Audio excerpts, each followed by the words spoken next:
Vamos falar agora da audiência pública que o Marcelo Queiroga inventou e conseguiu emplacar para o dia de hoje, terça-feira, 4 de janeiro de 2022, sobre a vacinação infantil contra a Covid. Eu disse a vocês aqui no Papo Antagonista já que o que o governo Bolsonaro, isso inclui o presidente, os seus ministros, os seus apoiadores, a base de apoio no Congresso, o que essa gente toda deseja é fomentar o caos, é fomentar a confusão. Então o Queiroga conseguiu soltar algumas declarações nas últimas semanas, você acompanhou conosco o Antagonista, declarações contrárias à vacinação infantil contra a Covid, lacrou, como os mais jovens que acessam TikTok dizem, lacrou o ministro da Economia. O ministro da Economia também lacra bastante, mas o ministro da Saúde, eu dizia, lacrou, conseguiu viralizar, fazer aí videozinhos, memezinhos para o pessoal, para o Carluxo distribuir nas redes sociais e nos grupos do Zap. E no final das contas, Marcelo Queiroga vai fazer o que ele, que é médico, sabe que tem que ser feito, que é vacinar as crianças contra a Covid. Mas até os 45 do segundo tempo, esse senhor, esse homem, esse cidadão vai fazer cena. Hoje, momentos antes do início dessa audiência pública, que nós vamos detalhar agora em seguida, Marcelo Queiroga disse que crianças não são depósitos de vírus. Vamos ouvir o médico, o doutor Queiroga. Disseram que as nossas crianças são depósito de vírus. As nossas crianças são o futuro do nosso Brasil. E é por isso que nós discutimos amplamente com a sociedade brasileira, através da consulta pública, seguida de uma audiência pública, onde os especialistas das diversas correntes vão poder discutir para a sociedade tomar conhecimento. E o objetivo disso qual é? Oferecer aos pais as informações necessárias para que eles possam tomar as melhores decisões para os seus filhos, né? E nós estamos com os pais e com as mães para apoiá-los na hora da tomada de decisão em relação a essa questão da vacinação infantil. Bem, segundo o ministro, as crianças não são depósitos de vírus. Mas durante a audiência, se a ideia era fazer dessa audiência pública um palco para a antivacina, para o discurso negacionista, para a desinformação em relação a esse assunto, se a intenção era essa, não deu certo, doutor Queiroga. O efeito foi contrário. Ainda bem, graças ao bom senso, à ciência, não vou dizer graças a Deus aqui não, para não misturar as coisas, né? Se bem que o Deus é o Deus da ciência também, vai saber. Mas graças à ciência, ao bom senso, à participação de pessoas sérias nessa audiência pública, o que ficou escancarado para quem teve estômago para acompanhá-la, e o repórter CD Silva acompanhou para a gente do Antagonista do início ao fim, fez a cobertura completinha em tempo real, do jeito que você conhece, do jeito que você gosta aqui no Antagonista. Quem se pronunciou ali, a maioria, reafirmou a importância da vacinação infantil contra a Covid. A diretora médica da Pfizer, por exemplo, disse que as crianças são uma fonte importante para a transmissão da Covid. A epidemia de Covid, com base em números que foram apresentados na audiência pública, em crianças, já superou picos de sarampo e poliomielite. E a Covid mata mais crianças do que meningite, influenza ou rotavírus. Eu vou repetir, a Covid tem matado mais crianças do que meningite, influenza ou rotavírus. Esses dados foram apresentados pelo presidente do Departamento de Infectologia da Sociedade Brasileira de Pediatria, o Marco Aurélio Safadi, mostrou esses números, dizendo que, sem dúvida, a doença tem um impacto muito maior entre adultos do que crianças. Entretanto, isso nos distraiu e nos tirou a atenção da relevância que essa doença tem para a população pediátrica.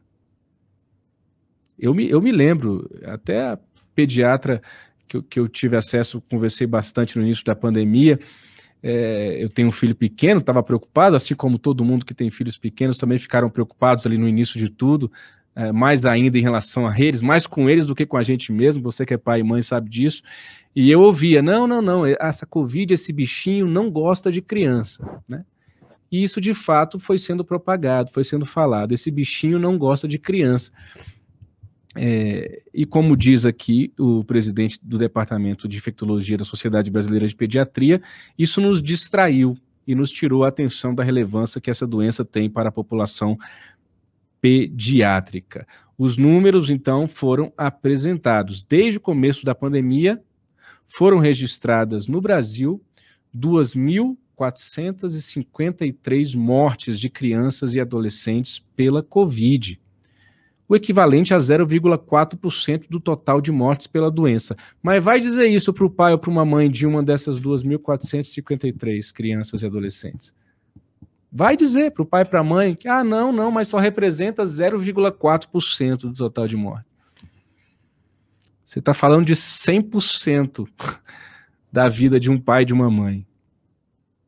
Não é 0,4, não é porque afeta menos em criança que a gente tem que se preocupar menos. É óbvio, isso é tão óbvio, né? A gente tem que falar tanto de obviedades neste país, sobretudo neste momento que a gente está vivendo. A gente começou o programa aqui fazendo graça para informar de uma maneira mais leve a história envolvendo Josimar Maranhãozinho, mas é tão cansativo ter que dizer o óbvio. Minha gente, tem um deputado federal fazendo sorteio de dinheiro vivo. O cara é investigado justamente porque foi flagrado com dinheiro vivo, que segundo as investigações é oriundo de desvio de dinheiro. Aí agora eu tenho que aqui de novo dizer a obviedade que você já sabe. Não é porque o número de mortes representa 0,4% do total de mortes por Covid no Brasil que a gente não vai vacinar criança e adolescente, né? É o óbvio, né? É o óbvio. Pois bem, vamos ouvir alguns relatos dessa audiência pública que foi importante. Como eu disse, se a ideia era palco para antivacina, perdeu, doutor Queiroga.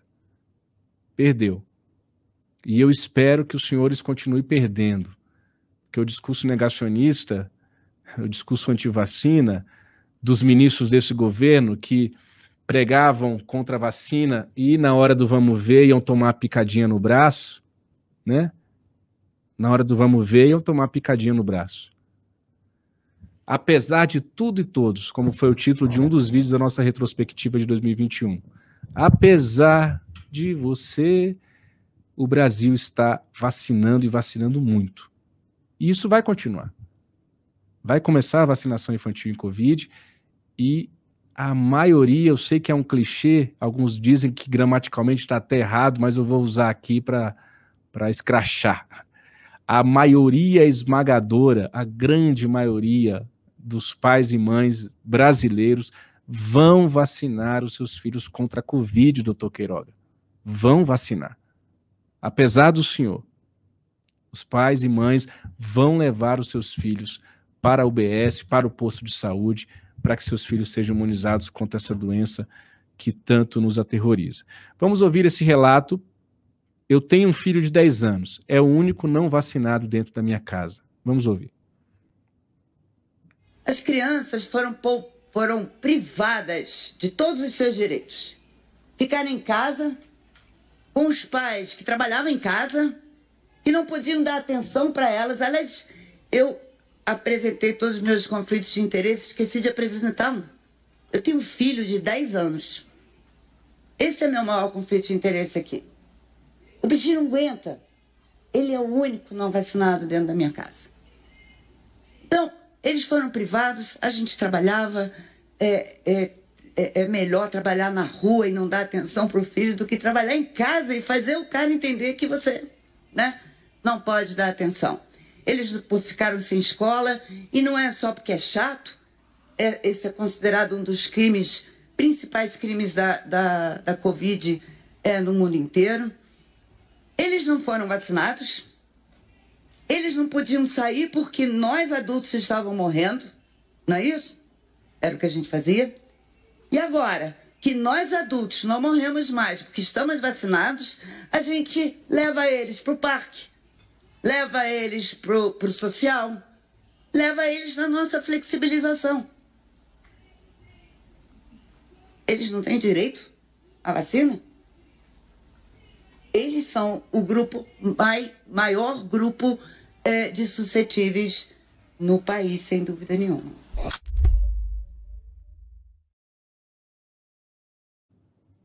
Essas foram as palavras da pediatra Isabela Balalai, ela que é vice-presidente da Sociedade Brasileira de Imunizações, nessa audiência pública realizada no dia de hoje. O vice-presidente do CONAS, que é o Conselho Nacional das Secretarias de Saúde, o Nésio Fernandes, também participou dessa audiência e disse o seguinte: toda posição que estimule a hesitação vacinal deve ser explicitamente combatida. Vamos ouvir. No contexto de uma pandemia por doença imunoprevenível, pois já temos vacinas disponíveis, toda posição que estimule a hesitação vacinal deve ser explicitamente combatida, pois reduz a capacidade do sistema de saúde em promover saúde e prevenir doenças. O SUS é garantia de direito universal. Tem a competência de aprovar, incorporar, comprar, distribuir e aplicar vacinas protegendo a população de doenças infecto-contagiosas. Mas também temos a competência de proteger a população de teses que fragilizam a confiança da população nas medidas de saúde coletiva e entre elas as principais, a vacinação. Por isso, as nossas posições como gestores do sistema precisam ser claras, seguras, respaldadas nas melhores evidências disponíveis e na autorização das instituições competentes. Todas as posições que fragilizam a garantia do acesso e a promoção da saúde devem ser frontalmente combatidas pelas autoridades sanitárias.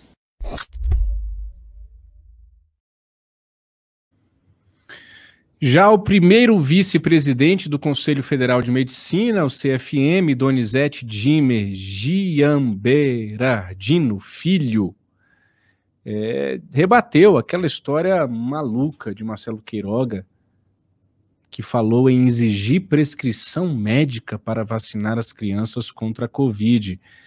A decisão de vacinação é uma decisão coletiva, disse o médico. Vamos ouvi-lo.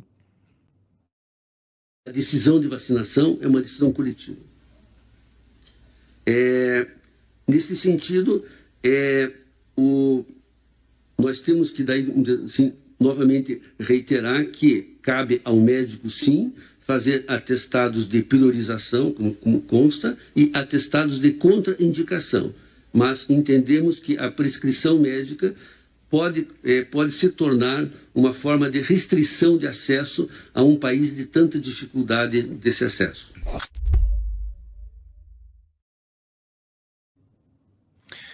E por fim, a gente vai assistir a um vídeo também da participação do pediatra infectologista Renato Kifuri, que participou dessa audiência pública representando a Associação Médica Brasileira. Já tem gente aqui, vocês que estão nos acompanhando, dizendo aqui no chat, a audiência pública tem importância? Geralmente nesse país não tem importância não.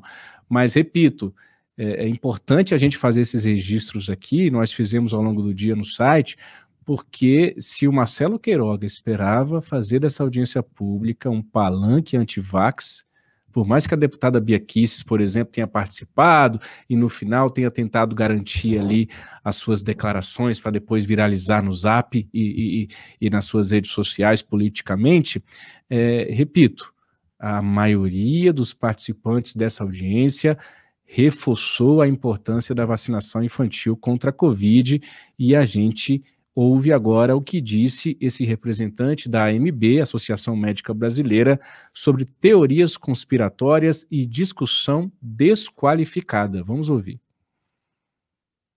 Com muita experiência em vacina nesses mais de 25 anos, estou tentando me recompor um pouco da quantidade de informações equivocadas que foram apresentadas para a gente durante essa manhã, e minha palavra hoje vai ser, felizmente, na verdade, dirigida às famílias em especial. Eu quero tranquilizar as famílias e os pais que estão aqui, porque se a gente acreditar em teorias conspiratórias que os órgãos internacionais querem matar nossas crianças, agem de má fé, querem colocar em risco a vida dos nossos filhos, realmente fica uma discussão muito desqualificada em termos de nível de entendimento. Os benefícios diretos em termos de prevenção, né, 300 óbitos em 2 anos de Covid-19, 150 por ano, uma morte de criança a cada 2 dias, nenhuma doença prevenível por vacinas mata mais do que a Covid-19. Como o Marco diz, nós nos distraímos prestando muita atenção na carga que a doença tem nos idosos, e agora que chegou a vez das crianças, nós esquecemos que essa importância, estou falando de morte somente da Covid-19, supera a soma de todas as mortes prevenidas por doenças prevenidas por vacina do calendário infantil. Se nós somarmos o que morreu, o que a Covid fez de vítimas em crianças de 5 a 11 anos de febre amarela, de gripe, de sarampo, de rubéola, de tuberculose, de doença meningocócica, todas somadas juntas não somam 150 mortes. Então não é possível negligenciar uma doença prevenível. Admitir 150 mortes por ano de crianças de 5 a 11 anos com vacinas disponíveis, eu não entendo a razão.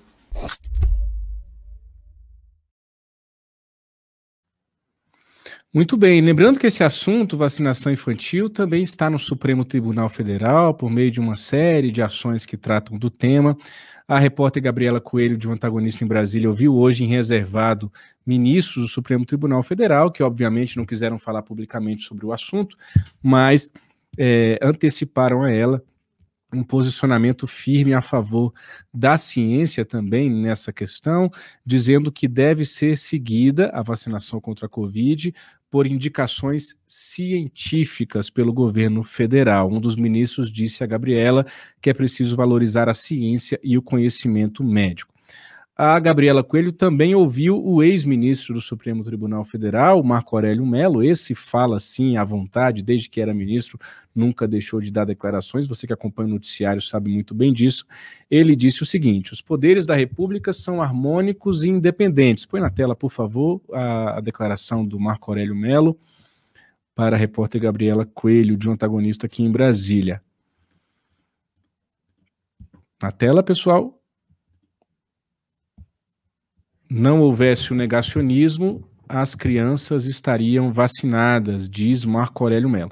Os poderes da República são harmônicos e independentes, cada qual deve atuar na área constitucionalmente reservada. A questão é técnico-científica. Não houvesse o negacionismo do executivo, as crianças estariam vacinadas. Paciência. Ante a omissão, cabe ao Supremo atuar. E o tribunal não faltará à nacionalidade. Disso estejam certos os brasileiros.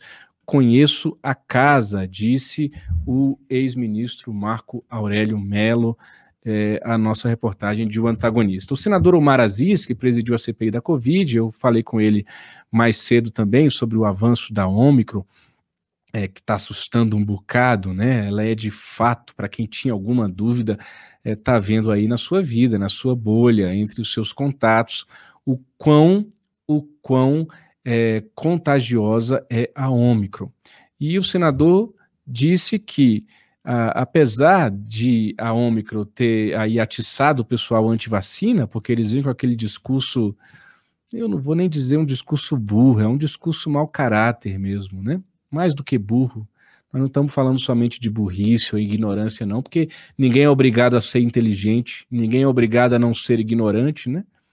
Tem gente que é burra, tem gente que é ignorante, não tem jeito. Fazer o quê? Agora, há um mau caratismo por trás de tudo isso, né? De dizer que, você foi vacinado e pegou a doença, por que a vacina então funciona? Né? Você já deve ter visto isso aí, né? Já deve ter esbarrado numa declaração como essa aí nos últimos dias, porque a Ômicron está pegando em pessoas vacinadas. O que a ciência já havia dito, que a Ômicron poderia escapar com mais facilidade da vacina, mas que ainda bem até aqui a gente não está tendo, até aqui, que assim continue, a gente torce por isso, claro, a gente que noticia, para que assim continue, nós não estamos vendo casos graves em pessoas vacinadas. Nós não estamos vendo o aumento considerável de mortes e de casos de hospitalizações provenientes da contaminação pela Ômicron. Então, o Omar Aziz disse justamente isso para mim mais cedo. Dizem que a pessoa está vacinada e está contraindo o vírus. Ora, qualquer vacina te protege para que a situação não agrave. Se tiver vacinado, a chance de a situação não agravar é muito maior. O senador Omar Aziz, que nem cientista nem médico é, né, senador? Presidiu a CPI da Covid, está ensinando aí para esse pessoal. O antivacina é fogo, é incrível que ainda tenha gente com esse discurso, mas graças a Deus as pessoas estão se vacinando no Brasil, me disse o senador Omar Aziz.